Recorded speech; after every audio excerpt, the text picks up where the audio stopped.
जनपद बिजनौर के बास्टा में इमामबाड़ी की जमीन की पैमाइश के मामले में शिकायतकर्ता ने कानूनगो लेखपाल पर सरकारी कार्यालय से फाइल गायब करने का आरोप लगाया।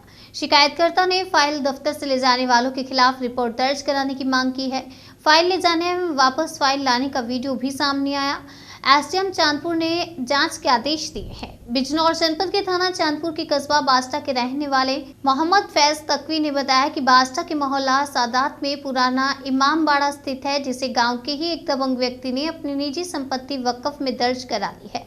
इस बात का पता चलते ही ग्रामीणों में काफी रोष व्याप्त है और गांव वालों का कहना है कि इमामबाड़ा जैसी धार्मिक चीजों पर एक व्यक्ति का हक नहीं हो सकता, क्योंकि यह सर्व समाज का इमामबाड़ा है। समाज के युवक इस बात पर अड़े हुए हैं कि इमामबाड़े की पैमाइश की जाए।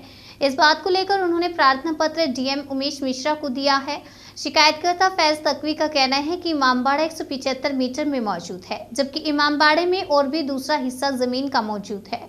इसलिए इमामबाड़े की भूमि की पैमाइश कराकर इसे समाज को सौंप दिया जाए। शिकायतकर्ता फैज तकवी का आरोप है कि हमारे द्वारा एक शिकायती पत्र डीएम उमेश मिश्रा को इस इमामबाड़े की भूमि की पैमाइश करने के लिए दिया गया था, जो डीएम बिजनौर द्वारा एसडीएम चांदपुर को भेज दिया गया था। शिकायती पत्र एसडीएम से तहसीलदार और कानूनगो लेखपाल के पास पहुंच गया, लेकिन जब इमामबाड़े की पैमाइश नहीं की गई तब इस संबंध में शिकायतकर्ता कानूनगो के कार्यालय पहुंचे और उनसे अपनी फाइल दिखवाने को कहा गया। पता चला कि वहां से फाइल ही गायब थी। फाइल सरकारी कार्यालय से गायब होने से शिकायतकर्ता के पैरों तले से जमीन निकल गई। शिकायतकर्ता ने कहा, सरकारी दफ्तर से एक आम आदमी कैसे फाइल ले जा सकता है। मजे की बात देखिए, लेखपाल द्वारा फोन कर जो आरोपी इमामबाड़े पर कब्जा किए हुए हैं उससे फाइल मंगवाई गई, जिसका वीडियो भी शिकायतकर्ता द्वारा बना लिया गया। वीडियो में लेखपाल वीरेंद्र सैनी साफ तौर से किसी व्यक्ति से फोन पर बात कर रहा है और ये कह रहा है कि आप फाइल कैसे ले गए। तभी दो व्यक्ति आते हैं और फाइल लेखपाल और कानूनगो को दे देते हैं। इस तरह से सरकारी दफ्तर से फाइल का दूसरे व्यक्ति द्वारा ले जाना कानूनगो और लेखपाल की लापरवाही और मिलीभगत दर्शाता है। शिकायतकर्ता द्वारा इस मामले की शिकायत एसडीएम ऋतु रानी से की गई। एसडीएम ने मामले का संज्ञान लेते हुए मामले की जांच तहसीलदार को सौंप दी है। जब इस संबंध में एसडीएम ऋतु रानी से बात की तो उन्होंने बताया कि वीडियो सामने आया है, जिसमें तहसीलदार चांदपुर जांच कर रही है। जांच में जो निकलकर सामने आएगा उसी के आधार पर कार्रवाई की जाएगी। इमामबाड़े का प्रकरण चल रहा है क्या? अभी पूरे मामले की जानकारी मंगाई गई है। जो भी कुछ जानकारी है वो तहसीलदार महोदय मुझे अपनी रिपोर्ट प्रस्तुत करेंगे उसके बारे में। इसमें विपक्ष का आरोप है कि एक फाइल जो है वो चोरी हो जाती है यहाँ से तहसील से, और फिर जो लेखपाल है उसके कहने पर वो फाइल वापस लाकर लेखपाल के हाथ में दे देते। क्या है? मैंने जैसे ही मेरे सामने वो वीडियो आई, मैंने संबंधित अधिकारियों को तुरंत निर्देशित कर दिया कि इस प्रकरण की पूरी जांच करवाई जाए, उस वीडियो की पूरी जांच करवाई जाए। अगर कोई भी दोषी है तो संबंधित दोषी व्यक्तियों के खिलाफ तुरंत कार्रवाई की जाएगी। मेरा नाम फैज तकवी है, बास्टा के निवासी है। क्या इमामबाड़े का क्या है? इमामबाड़े का मामला ये है कि बास्टा मोहल्ला सादात के अंदर एक इमाम बारगाह स्थित है, जिसको वक्फ अलल औलाद के तौर पर शिया वक्फ बोर्ड ने दर्ज करा दिया गया।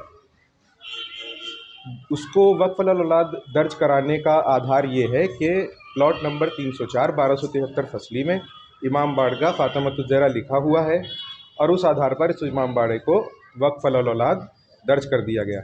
हमारा कहना ये है कि 304 जो 1273 फसली में दर्ज है उसका रकबा 15 बिस्वांसी है, जो तकरीबन 80-90 मीटर बैठता है, और जो आज मौजूदा इमामबाड़ा है वो 175 मीटर में मौजूद है। तो हम ये चाहते हैं कि क्योंकि वो सिर्फ 90 मीटर नहीं है, 304 नहीं है, उसके अंदर दूसरा भी हिस्सा मौजूद है, तो उसको वक्फ अलल औलाद से हटाकर वक्फ अलल खैर में डाल दिया जाए। जो फाइल वाला मामला है, देखिए, इसके लिए हमने एक एप्लीकेशन दी थी डीएम साहब के यहाँ पे, उमेश जी के यहाँ पे। उन्होंने उसको फॉरवर्ड किया एसडीएम मांगेराम जी के पास, और वो पहुंची तहसीलदार मैडम से कानूनगो और पटवारी जी के पास में। वो फाइल पे हमने जब बात की तो उन्होंने कहा कि वो आएंगे यहाँ पे पैमाइश करने के लिए, और इस चीज़ को पैमाइश करके हमें लिख के दे देंगे कि भाई कितना है इमाम बाड़गा आज की डेट में, और 304 प्लॉट नंबर कितने एरिया में था। तो उससे क्लियर हो जाएगा कि क्या सिर्फ 304 इमामबाड़े में है या उससे अलग भी कोई दूसरा हिस्सा इमामबाड़े में आता है। जब उन्होंने हमें 2 दिन तक कोई जवाब नहीं दिया तो हम उनके पास में गए, जाने के बाद में हमने उनसे पूछा कि भाई आप हमारी फ़ाइल तो दिखाइए कहाँ है, तो उन्होंने कहा कि फ़ाइल यहीं है, इधर ही है, आसपास में है। और जब हमने ज़्यादा प्रेशर डाल के पूछा तो उन्होंने बताया कि भैया आपके सामने वाली पार्टी आई थी और वो उसे पढ़ रही थी, पढ़ते पढ़ते वो यहाँ से उठा के ले गई। जब हमने हंगामा किया, उन पे ज़्यादा ज़ोर डाला, तो उन्होंने उनको फ़ोन करके बुलाया और फिर वो आके वापस फ़ाइल दे के गए। ये वीडियो में आपको साफ दिख जाएगा। क्या नाम है आपका और कहाँ के निवासी? मेरा नाम सैयद कंबर रज़ा है और मैं बास्टे का ही निवासी हूँ, मोहल्ला क्या सादा। पूरा मामला है इमाम बाड़े का? इमाम बारगाह का मामला 3 साल से ही चल रहा है, ठीक है। यहाँ पे 3 साल से एक मोहम्मद मेहदी हैं जो अपना वक्फुल औलाद इस इमाम बारगाह को करा कर आ गए हैं। हमारा कहना यह है कि ये इमाम बारगाह 304 का जो एरिया है वो 70 से 75 मीटर बैठता है। जो मौजूदा इमाम बारगाह है वो करीबन पौने 200 मीटर में है। हम ये प्रशासन से ये है सवाल है कि आप इस इमाम बारगाह की पैमाइश करा दी जाए, इसकी नपाई करा दी जाए।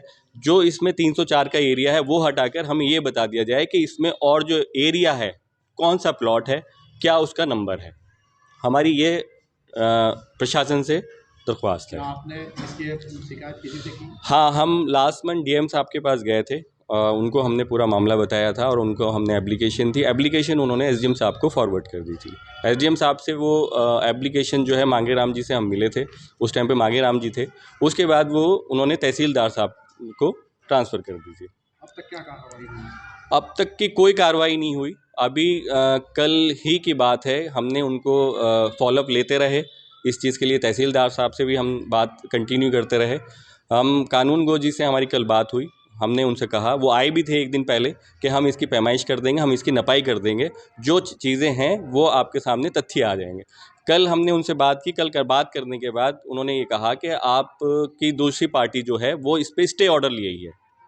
हमने कहा हमने तो कोई ऐसा कुछ केस नहीं कर रखा जो स्टे ऑर्डर आ गया है, बाकी हम आ जाते हैं, मिल लेते हैं। हम हमारे जाने के बाद हमें वहाँ पता चला वो स्टे जो था वो इससे कोई रिलेटेड ही नहीं था।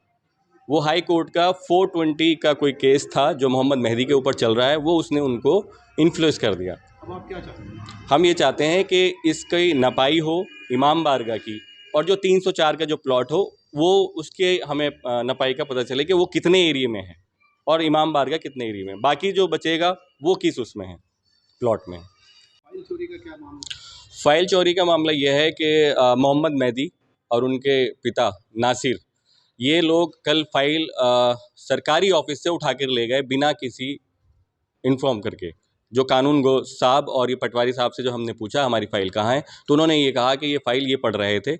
हमने पूछा कि पढ़ रहे थे तो वो फ़ाइल कहाँ पर है, तो फ़ाइल पता चला कि वो दोनों के दोनों लेके जा चुके थे। हमारे ज़्यादा प्रेशर डालने के बाद जब हमने उनका पूरा वीडियो बनाया, वीडियो में सीधा सीधा लिखा हुआ है कि वो फ़ाइल यहाँ से लेके चले गए थे उठा के, जो कि किसी भी सरकारी ऑफिस से कोई भी व्यक्ति ऐसे फ़ाइल नहीं उठा सकता। अब आप क्या चाहते हैं? हम चाहते हैं कि उन पर FIR हो।